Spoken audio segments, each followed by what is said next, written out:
This is the PR Podcast, a show about how public relations helps you tell your story to the world. We talk with great PR practitioners who have the skills, creativity, and just plain savvy to get their clients noticed. Now here's your host, Jody Fisher.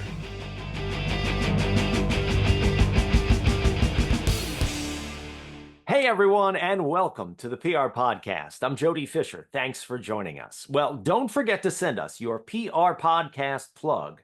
That's a way that you can plug yourself and something cool that you do. Now, I joke around that we're PR people, and so we're great at promoting our clients and horrible at promoting ourselves. I know I am.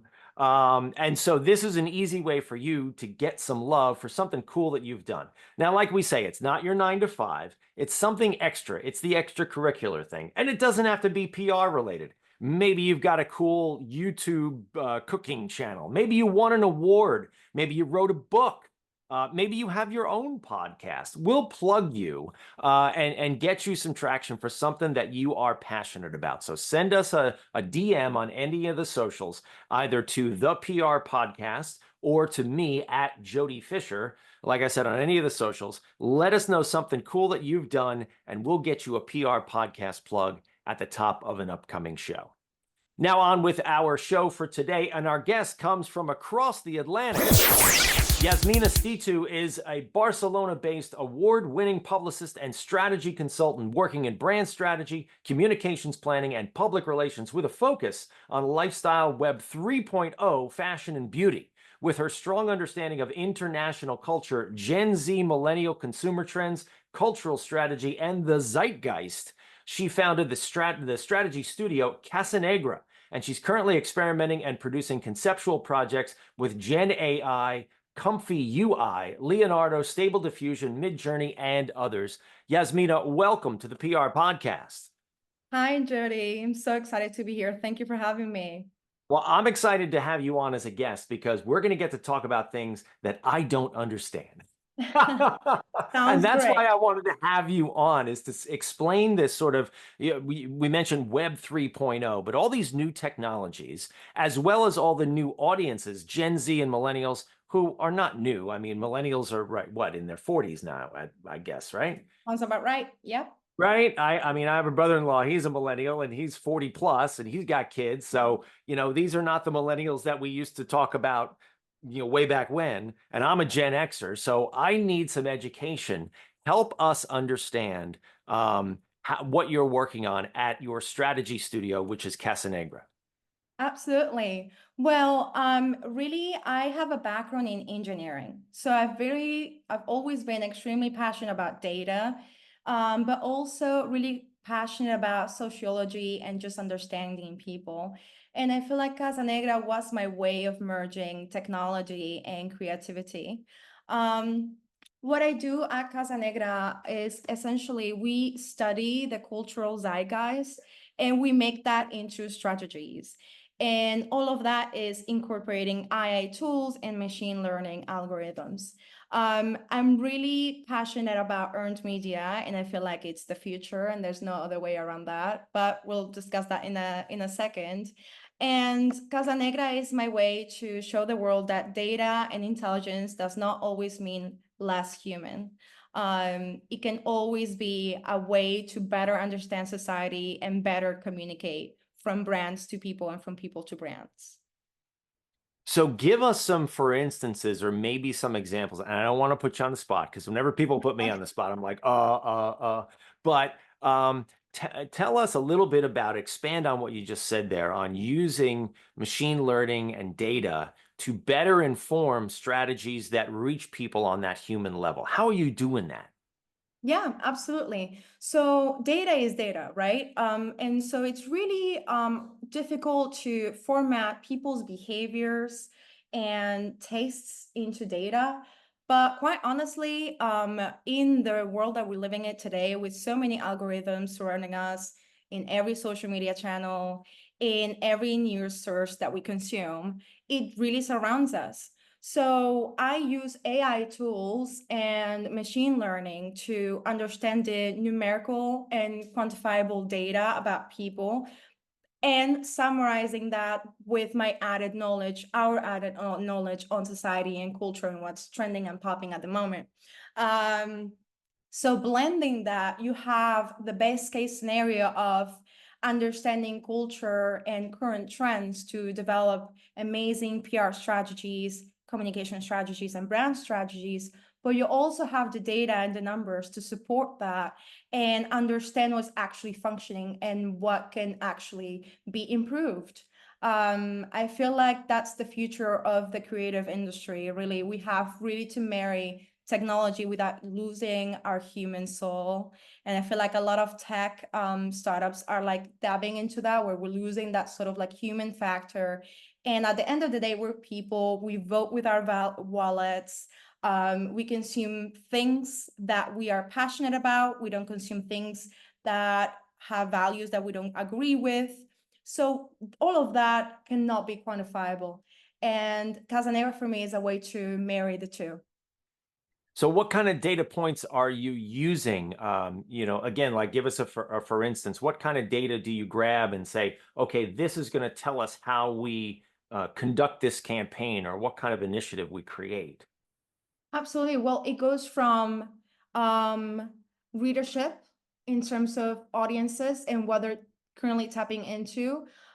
Since the pandemic, things have been really behaving in a pattern where you will see a very big hike in, for example, the skincare industry, because all of a sudden we weren't doing our makeup, and then we all turned into, let's take care of our skin. We never did this before.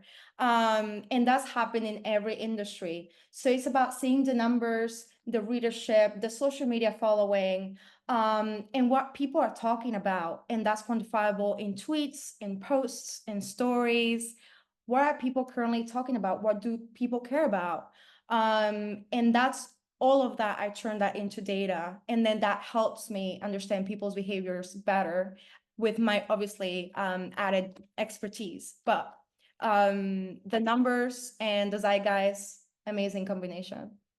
Well, and that's got to appeal, I would imagine, to clients who are always looking to the people they hire, the consultants like us, they hire to provide data. And that's always been the big, I think, Achilles heel of PR. We always have been reaching for numbers to quantify what we do. And we've landed on this combination of impressions, readership numbers, ad value, which is the worst metric I think you can possibly use to measure Oh my PR. God, yes. Right, but it's a dollar figure, and so CEOs and C-suites go, "Oh, that's a great number." It's like, no, but it's really not. That's not So it's interesting that you're using numbers on the front end to justify, hey, we want to move in this direction, or we want to work on this campaign, or we want to target this type of audience. Is that what you do? Yes, it's very funny you asked that, because I feel like the key word here, kind of like slur word, is ROI. That is the big keyword in the PR industry, because obviously they want sales. And sometimes there's things that are worth more than sales, which is brand awareness, for example, or brand love.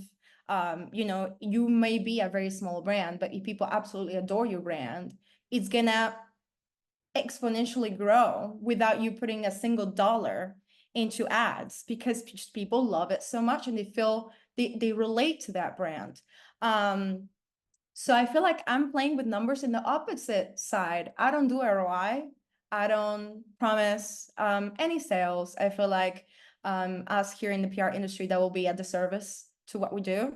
But what I do promise is that we're going to develop strategies that are going to get people talking and people just being really interested about the product, whether that's B2B or B2C. I use numbers to better understand people, because at the end of the day, I need people to love the brand. And that goes way beyond conversion and way beyond the ROI, which is a word that I barely use, by the way. Horrifying word, if you ask me. Yeah, I couldn't agree more. I mean, we want to try to provide some kind of tangible output for our clients, right? They need to be able to wrap their arms around something. And going back, 20 years, it used to be the clip book. that was the size of a phone, right? You'd print all these out and bind it together and thud it on the client's desk and go, look at, and that sounded and felt great. It But we really don't do did. that anymore because now it's all PDFs and it's inside the computer. It's interesting, though, that you are, and so I totally agree with you. I totally agree with what you just said.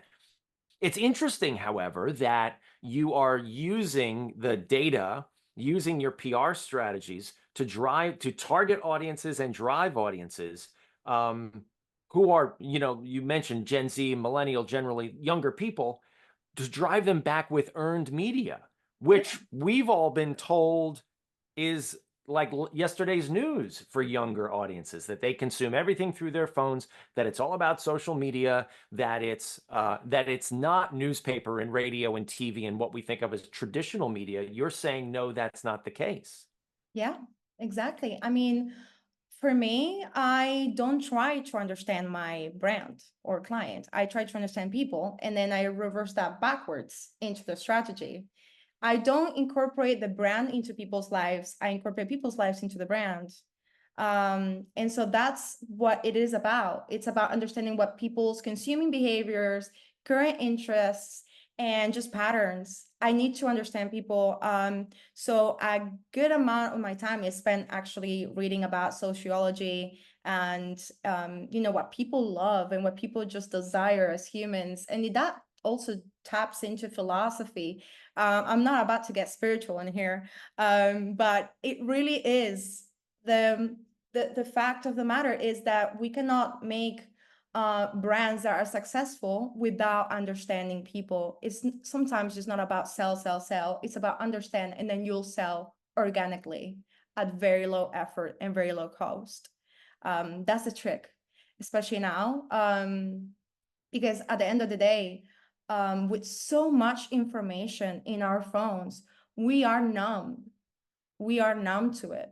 And so at the end of the day, we need to see something that we relate to, and that we're like, yep, this brand gets me. This is what it's about. And not the opposite way. It's not about pushing a product. It's not going to work. Some clients still struggle to understand that. But eventually everyone will realize that looking for ROI in a PR strategy is self-sabotage. We should make T-shirts that say that. Yep. Looking for ROI is self-sabotage, because It you're is absolutely self-sabotage. right. You're killing the brand. You think about the most successful brands on the planet, none of them try to sell the product itself.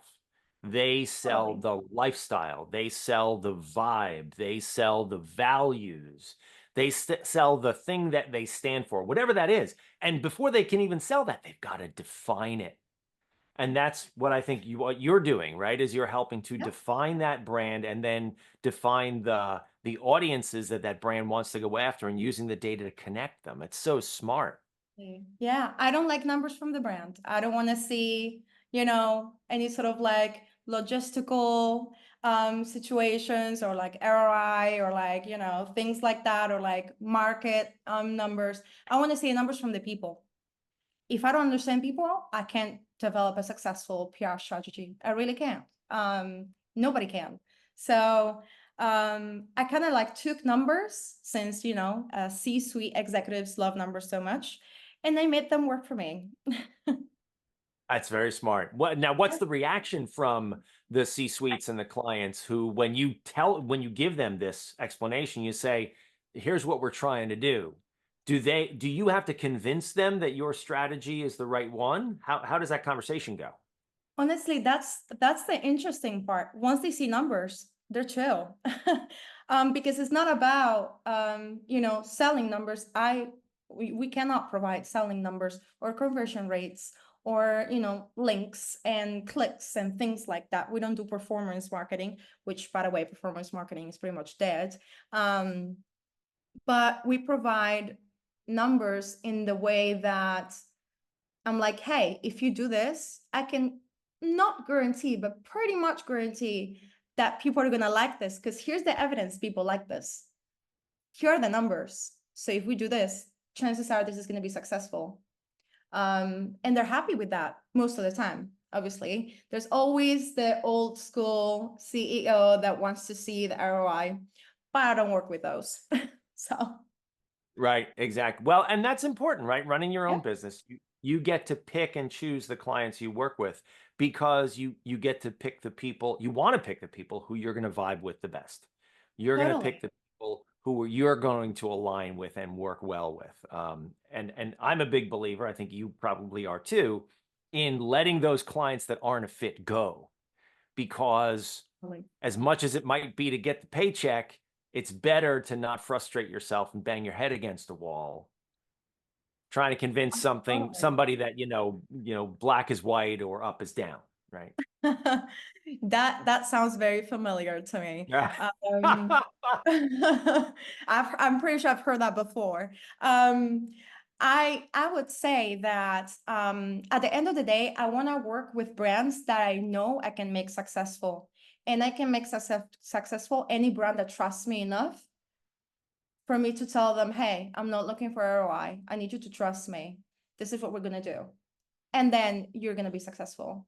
If there's no trust, then that's not gonna be a healthy relationship with the client, nor for me, because then I can't showcase my skill set and I can't show really what I can do if you're gonna stop my every step because, hey, this is not ROI related, so we're not going to do this. We're not going to do this campaign, or we're not going to do this activation. I'm like, I give up.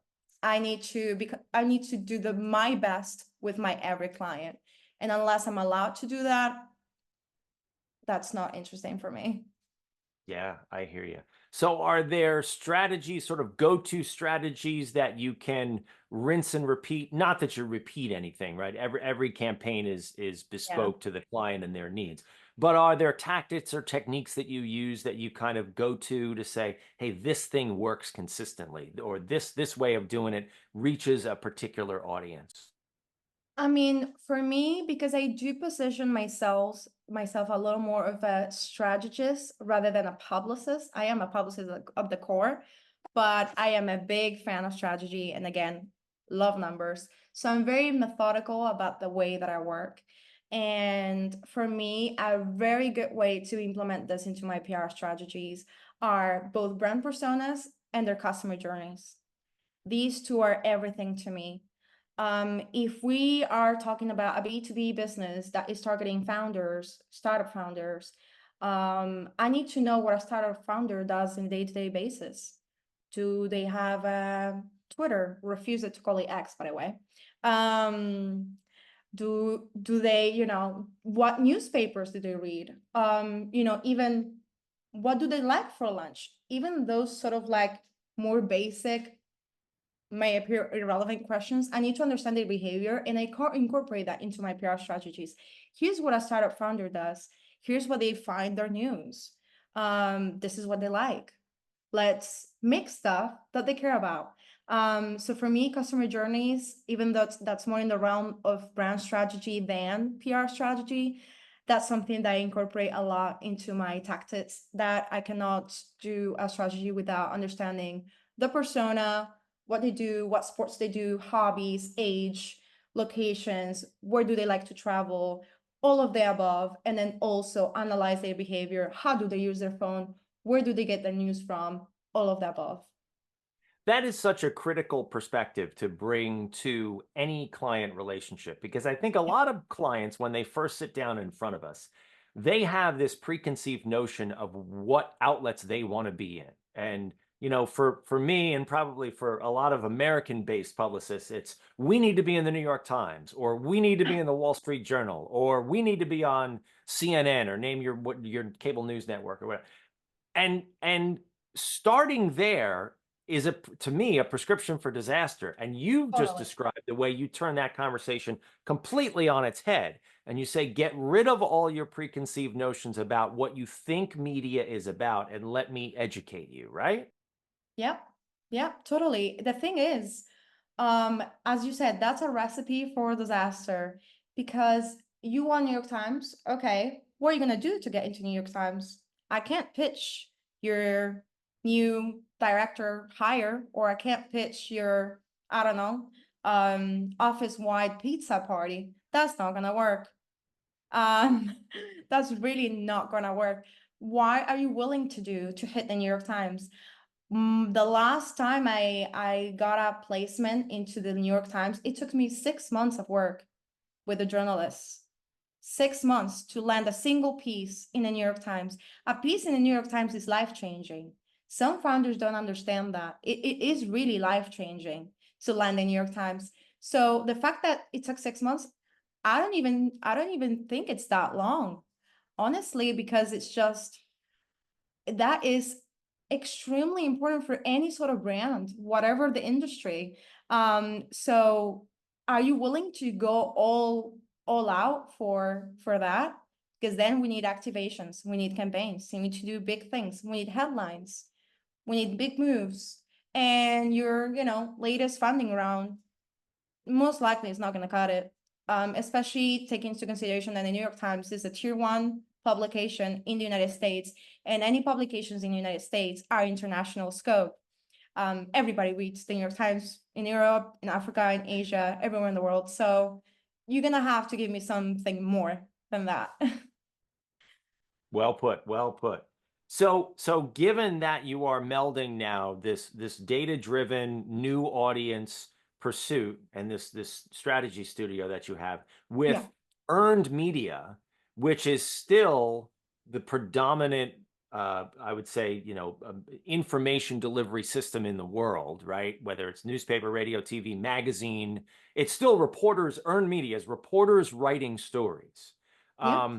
Where are the key outlets that you like to connect with, or you like to connect your clients with, understanding that every client is unique? Where are the younger generations getting their earned media information from now? Quite honestly, this one. Multimedia owns everything, I was mentioning before regarding people's attention span. We are hammered with information. An op-ed for a Gen Z is not going to cut it. We need to see, to hear things. We need to, they are in the podcasts. They are still, even though it's hard to believe, in the YouTube channels. They are on TikTok, on Instagram, because it's visual. The little clips of podcasts do amazing on TikTok. They might not go into the Spotify and look for the podcast unless it's something that they really enjoy, but it's sure as hell they're going to consume that little sound bite on TikTok, and they're going to love it, and they're going to follow, and they're going to engage. So written content is super important, 100,000%, especially for the business. But if we're targeting younger people, we need to use as many senses as possible.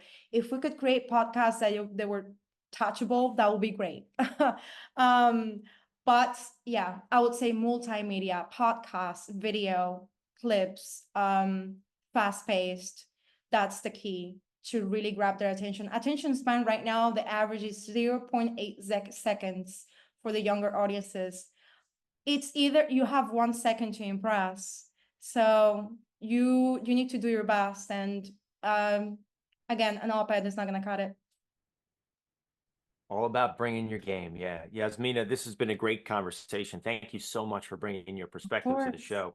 We really appreciate it. We're not letting you go yet, though. We are going to segue now into the rapid fire question portion of our podcast. This is where we steal a page from inside the actor's studio. We ask our guests a series of rapid fire questions meant to elicit a simple answer, maybe a laugh or two. With your indulgence, Yasmina Stitou, let's begin with rapid fire question number 1. What's your favorite news source? Oh, nylon, pop culture, all the way.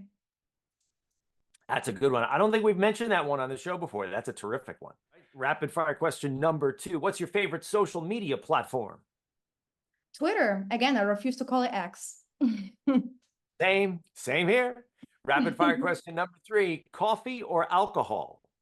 PR is stressful enough. I'm going to go with a martini. Can do no stimulants.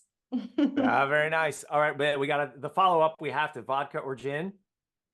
Oh, gin, 100,000%.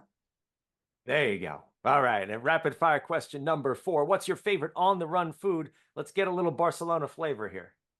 Oh, I'm really gonna disappoint you because I was gonna say sushi. Fast, quick, Oh, easy, delicious. I can't do a tapa. That's for a very all long right. break. All right. And rapid fire question number 5. What do you want to be after you finish this career? Honestly, I really want to become a cultural observer and have Casanegra become a cultural player in understanding people. And I really do see myself writing a book on people's behaviors and how to market in the next decade, which is not definitely how we were marketing last year. So that will be ideal. All right. We will definitely pick up that book when you write it. Yasmina, this has been a great conversation. Please let people know how they can find you online. Absolutely. Well, definitely check out Casanegra. It's casanegra.studio, and it's Publicist. That is, yes, Trouble and Publicist together, on Instagram and Twitter. Again, still refuses to call it X. Sounds good, Yasmina. Thanks so much for spending time with us. And thank you, everyone, for listening. Please remember to subscribe to the show. Connect with us on Facebook, Twitter, Instagram, and TikTok at The PR Podcast, and send us a question or a comment. Our intro is by Christopher Apple. You can find him and his fantastic photography on Instagram at Christopher_APPOLDT. Check him out there and hire him for all your photography needs. You can find me online at Jody Fisher on all the socials and on the web at jodyfisherpr.com. We'll see you next time on the PR Podcast.